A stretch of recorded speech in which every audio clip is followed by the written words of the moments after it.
Este es Carlos Avilés, que es el dueño de ese helicóptero que se ve por allí. Exactamente. Y que vamos a probarlo para ver si va o no va. Exactamente. Y este que sale aquí, ¿cómo se llama? Marcos. El padre de Raquel. El padre Raquel, que no hay otro. Que no hay otro.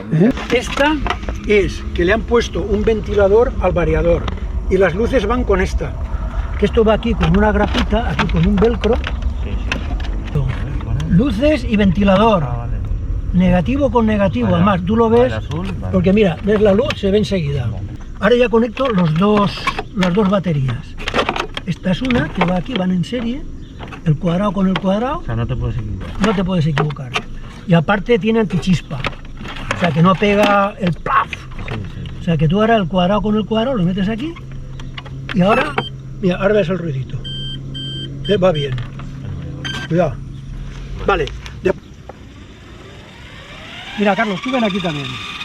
Yo ahora lo tengo ahí. Y le voy dando.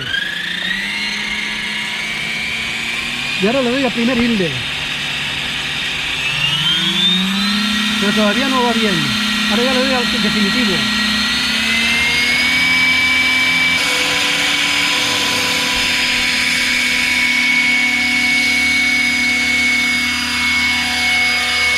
Mira.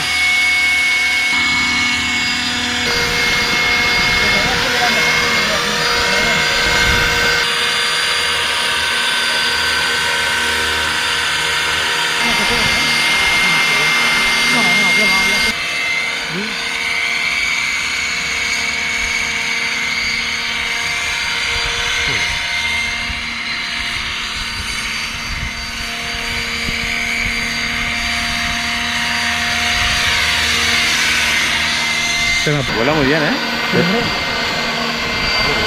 Ah, vale, ya está. Ah, se me ha olvidado una cosa, poner los chivatos de las baterías para que me quiten, pero bueno. No, aún te quedará un par de minutos seguro, pero... Sí.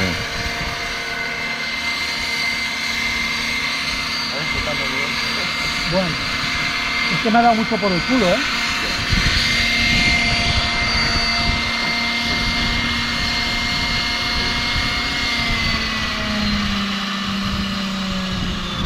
Desde aquí la autorrotación y tú le das y vas frenando sin que se suba, claro.